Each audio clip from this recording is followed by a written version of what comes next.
throw a screwball and strike out the MC. And if he tempts me, I knock him out like Jack Dempsey. I burn some Sensi, then chase it with the Guinness. The illest, now hit me with the hook because I'm finished. Shane, a skeptic or a cynic, and I am one or both of those right here, would say, okay, you beat a C-rated fighter, so what? Well, I mean, you're trying to get wider public acceptance. You fight a guy nobody ever heard of, he's unknown, he's unranked, and you knocked him out. Big deal.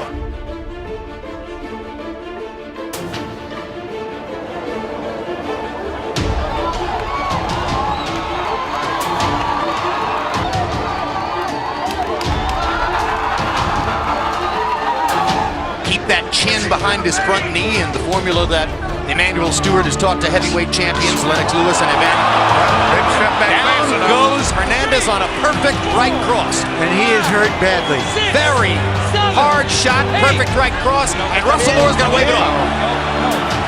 Hey, you looking for an impressive Andre Berto victory? I have to tell you something, Jim. When a victory comes that easily, I'm sorry. Yeah, the boxing crowd is a cynical bunch. And Roy mentioned the name of the character in this story tonight. I think you heard both fighters mention it, victorious fighters, and that's Al Heyman. And there's a backlash in boxing, I think, at times against Al Heyman fighters because he seems to wield influence out of proportion with others in boxing. He's able to get one of his fighters an 8-round fight, practically unheard of on HBO against an overmatched opponent, a fight usually that wouldn't be seen on HBO.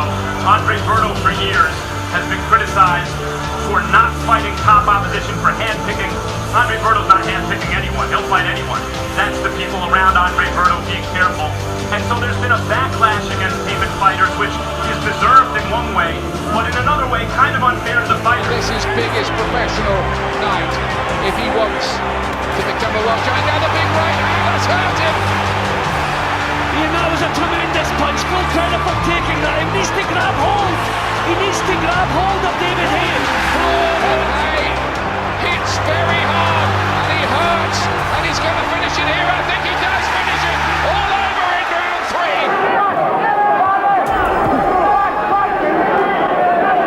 第3ラウンド25秒切りました。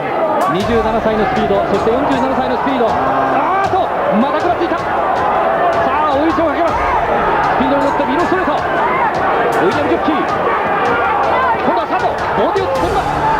まだ捉えています。ここで試合終了です。ジョー・コートスがさすがにこの試合を取りました。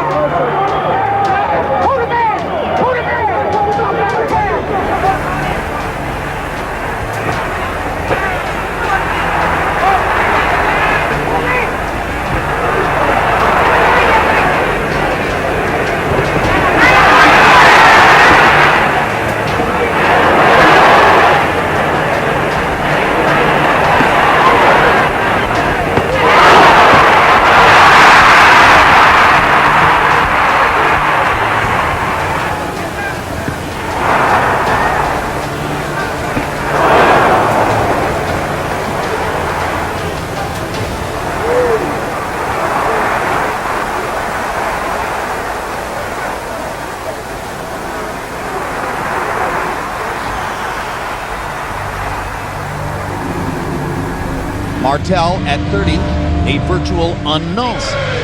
Meldrick Taylor and Livingston Bramble, those would have been great wins in about 1990 or 1986. But in 2002, you just shake your head and say, oh my gosh, where did they find them? Oh, hard left hand by Judah, and Martel gives it an Oscar De La Hoya pound on the canvas with his right hand, angry about being down. That Judah's big punch is the left. Martel got in one shot in return before Judah knocked him down for the second time with the left hand. That's for sure. He's trying, but he's definitely overmatched. Way overmatched. No 3-knockdown rule in effect, and so the third knockdown doesn't bring the end of the bout. Martel wanted to get up and go right after Zeb. Yeah, he did, but he just... Meaning that he's not going to get too many more chances. Look at Martel fighting. Yep, and here's another knockdown as Martel's glove touched the canvas. Very seldom see 4 knockdowns in a round, not end a fight these days. Are you ready for That's it right there. That's it right there for sure. There's the 5th knockdown, and that's the end of the fight. As Vinci Esteves says, we've learned enough about the difference between Zab Judah and Wayne Martel. I think Manny Pacquiao wants to finish this fight early. Yan ang gusto ni Manny, ayaw niya ng Good right there by Manny Pacquiao. Very managing Pacquiao. A lot of hits to the body there by Manny. And a right counter by Todd Makelin. Manny Pacquiao corners Todd Makelin. Ordinary fighter would have gone down. Body blows there by Manny Pacquiao. Oh, good left out, Manny Pacquiao. And Todd Makelin is hurt. And Makelin trying to cover. Going for a short upper there. Again, Manny Pacquiao is unstoppable at this time. In dieser ersten Runde.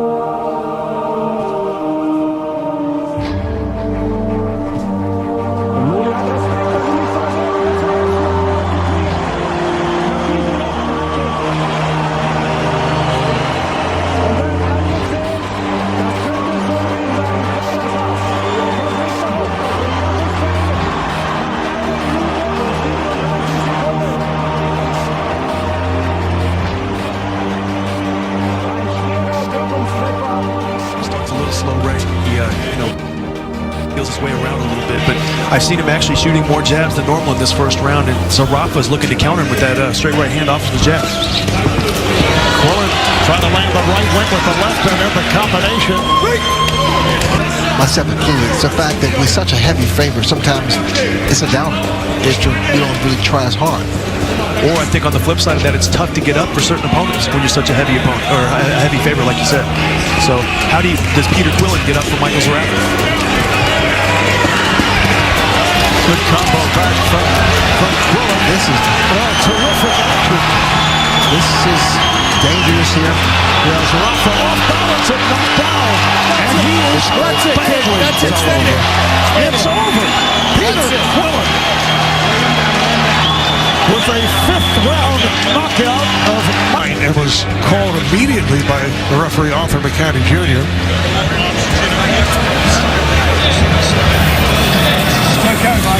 Now this is scary, you never like to see a fighter, I'm sure they're just taking safety precautions here, but you never like to see a fighter carried out on a stretcher, but that's exactly what you get sometimes when you... Foxwoods Resort Casino, a scary moment. Michael Zarafa stretchered out of the ring.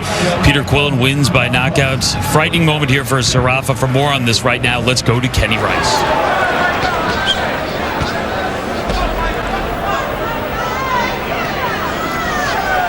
Все очень часто говорили о том, что Дэвид Ку однорукий боксер. Его страшный левый крюк уже массу людей отправил. Вот вам и удар справа.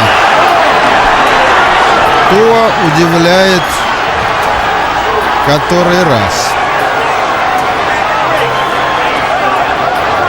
He throws that shot straight down the middle. There's no loop in Miguel Cotto's right hand. No, but his jab is... Gomez here and having beaten in those shows showed him brawling, but he really has skills. He's left jab though that is legendary. And Cotto's treating this like a sparring session, Emmanuel. A lot of punishments in the first 2 rounds. Because, one thing we know, Cotto does get hurt. So, but the one thing, he gets up and he fights. Margarita wouldn't be so comfortable doing that.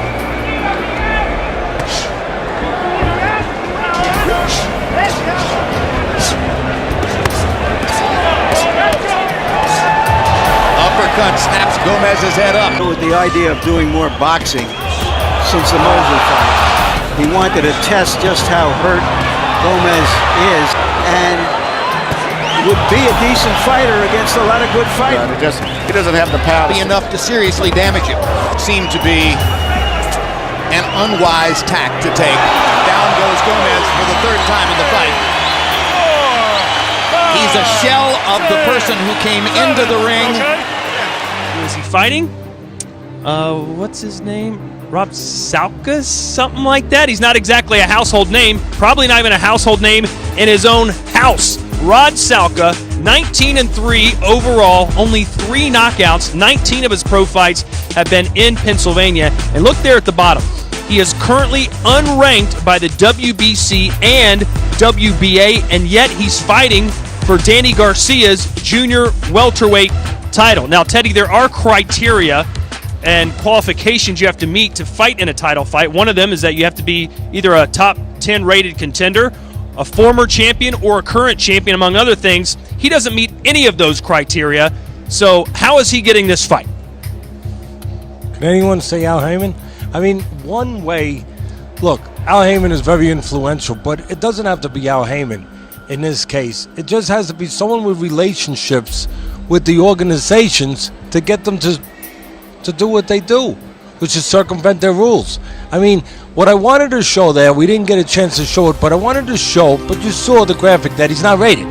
He's not rated. I wanted to show you that 15 guys in each one of those organizations are rated. He's not one of them. He's not even close. But what it's magically going to do, it's magically going to make this fella that we just show up in the ratings. Magically. He's not rated, by the way. As of today, not rated. Not near. But before that fight, presto, magic, he'll be rated. And if that doesn't work, they got a bylaw. Well, those little letters that you got to look at real close says, you know what, if we don't like all the rules, we can change them all. And we can circumvent them. And we can basically do whatever we want. In December, he appeared on Show Extreme and dropped. Oh, and he just got rattled there by Danny Garcia. And down goes Rod Salka. Feels like he wants to stop this. And he may be very close to doing so. But Salka showing his grit.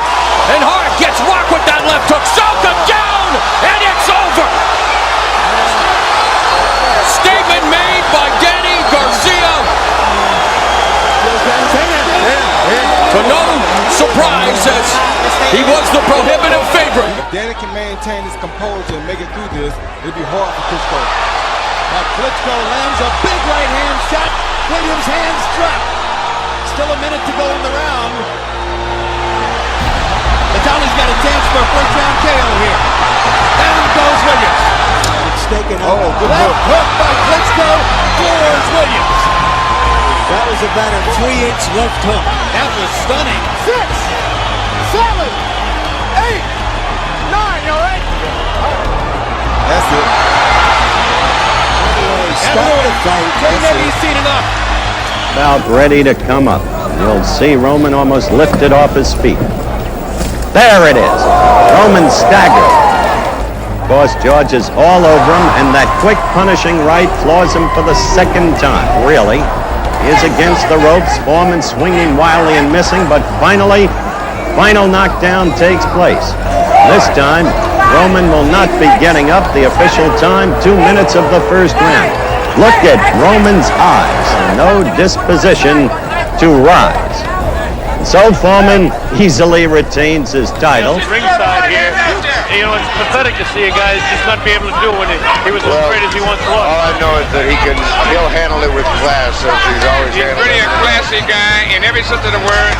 The man is standing there and taking his punches. He's taking his dues, but it's the time now. He could lay down as soon as he found out that his arms weren't working. He's staying there. Life, losing your wife. He said that's loss. He handled it with dignity. Anthony Angelo wants to stop the fight. And they all have bargained with him. Angelo Dundee wants to stop the fight. That's it. They stopped the fight at TKO. It'll be scored as a technical knockout. Mary! Get up her! They're fighting for his life. He gives up his reach. He's got his legs spread far apart. Al De La Hoya lands his first effective combination and crumbles Gotti with a trademark left hook. And Oscar De La Hoya left hook. Too big for Gotti. And there's blood flowing already. Target practice as De La Hoya goes to the body and the head, drives Gotti into the ropes.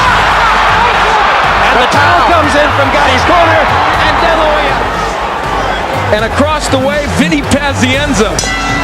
Jones smiled at it, knowing that Pazienza was trying to get him out of his game there. There is a lot of emotion in this building, trust me, folks. The fans, while they are predominantly for... Oh, big left hook by Jones immediately. Wow, he came out blasting. Vinny Pazienza up high there with... Good left, kind of left hook by Jones. Pazienza showboats and Jones showboats back. The no showboat promise is over. Good hook by Jones. And go for everything. Good body work by Jones. He works Pazienza on the inside, pushes him back. Good hook, that hurt Pazienza, and the uppercut. Pazienza's in trouble, ready to go.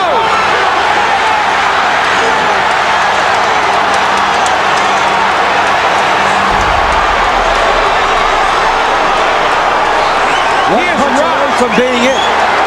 There is about a half minute left to go. The right eye is almost closed. Pazienza feigning that he's okay, but he's not okay. He's not even close to being okay. One big shot could end it here. That's another knockdown. There's no 3 knockdown rule in effect here. They've got to be very close to stopping, and even if he gets through, you have to be concerned about his health and safety here because he's tired and he is wide open.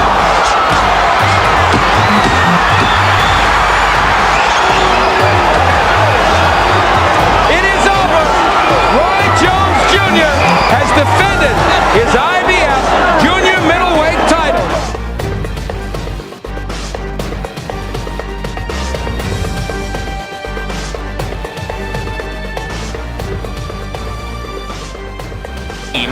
A name with its own colorful place in boxing history, and there's a knockdown by Gotti as he puts Gamache across the bottom rope with a minute still to go. By Gamache momentarily stopped Gotti in his tracks. He's trying to pull a Gotti. Oh, there's a big left hook by Gotti, and the body punch set it up. And Joey Gamache looks very wobbly now with 30 seconds still to go in the round. One more knockdown, and this will be over. Hold on. You better hold on. Gamache punching back, but giving Gotti a chance to land. Looks like Gamache is going to make it out of the round. And Gotti landed one more left hook for good measure well after the bell sounded. And Gamache staggers toward the wrong corner. Hands from a distance, even at for Richie. He's also looks so much bigger than he does. Yeah, I mean, he's got a 15-pound weight advantage. Every time he lands a shot, it's abundantly clear. And Benji Esteves isn't going to bother with a count here as Gamache's eyes were closed before he hit the canvas. This is the second time in 2 fights now that Gotti has come into the ring outweighing an opponent by between 15 and 20 pounds and has put the opponent away early. And for the second time, there is considerable concern about Gamache because of the way he went down. Right uppercut, and you see why we were worried about Joey Gamache, whose eyes were closed well before he hit the canvas. The uppercut was perfect, George. And not only that, he's getting his whole body into it. Like 3 wins, 12 defeats, 1 draw. He's delivered 14 knockouts from Atlanta, Georgia. Ricky the Hammer Stackhouse. His opponent fighting out of the red corner, wearing gold and black trunks, weighing in 154 pounds with a professional record of 11 wins, 0 defeats. He dropped all opponents by knockout. Hails from right here in Pensacola, Florida. Putting together some of his... Stackhouse down with a straight right. Early in the first round. Stackhouse down. And now this is how a fighter gets hurt. Look how dry Ricky Stackhouse is. He has not even broken a sweat coming into this opening round. And with a young tiger of fast starting like Roy Jones is, this is over.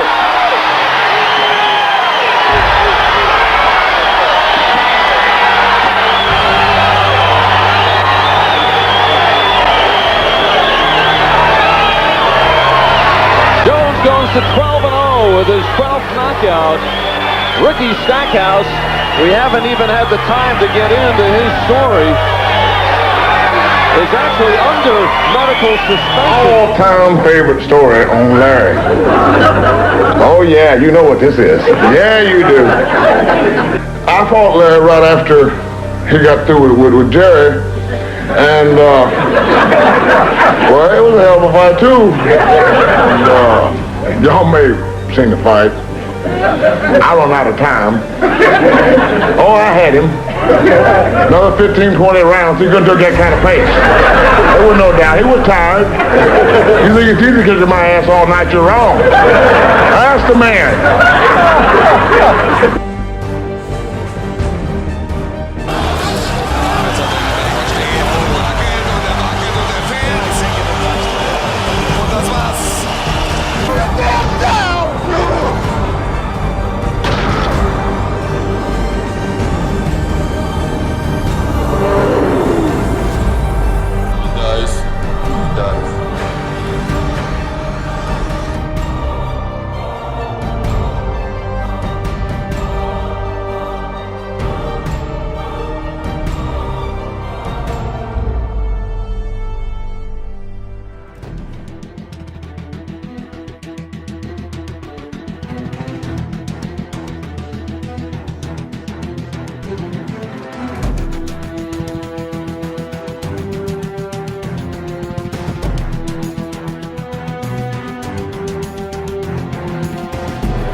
Fights back.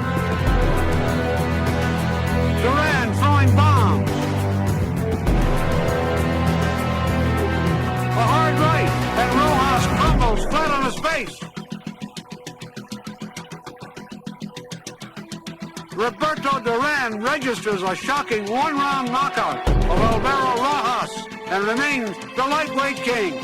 And why should he be any different from Sugar Ray Robinson or Joe Louis or Muhammad Ali? Whether or not Chavez can pull together the remnant of his former greatness, he stands out as an example of what is wrong with boxing. The WBC has ranked him the #1 contender in the 140-pound class. Can anybody tell me why? In the past year, he's not fought a ranked fighter in any weight class. He hasn't fought at 140 pounds since March 1998, and he's lost 2 of his last 5 fights, including a one-sided loss to a journeyman, Willie Wise. He's fighting one of the best fighters in the world in Costa Tzu. This is a mismatch of the worst possible kind. Well, who's to blame? We all are. Starting with the WBC for mandating the fight and the local boxing commission for licensing it. The promoter, who has no choice but to stage the fight or have his fighter stripped of his belt. But add him to the list, and let's not forget us, the television network, for showing it, and the public for coming to see it, and last of all, the fighter himself, whose self-delusion cannot be faulted. After all, he is thinking with a damaged organ, his battered brain. My personal bottom line, we are all to blame, and shame on us all. Julio Cesar Chavez is a mandatory fight for Costa Tzu. He doesn't want to be stripped, so he has to fight him. Costa Tzu has a deal with Showtime to put his fights on, so we have to show this fight. But even the great of heart and the great of talent fade with time. Certainly Chavez has pushed the limits, and here tonight, he may be on the brink of disaster. So, sure, he understood that. He's a knockout Chavez for only the second time in his career. And again, the right hand, he's shown that susceptibility. 5, 6. Tzu is a much better puncher than Frankie Randall, even though Frankie Randall's a sharp puncher. But it's Chavez coming forward. But it's Tzu scoring. Another straight fight by Tzu. All over Chavez. Steps in and stops the fight. It's all over. Costa Tzu wins it. TKO. Round 6. People started throwing things already. It's getting a little ugly now. And they're protecting Costa Tzu in the center of the ring. And things are flying down towards us. And our stage manager, Joel Farbstein, just got nailed to the head. You all right? He's all right.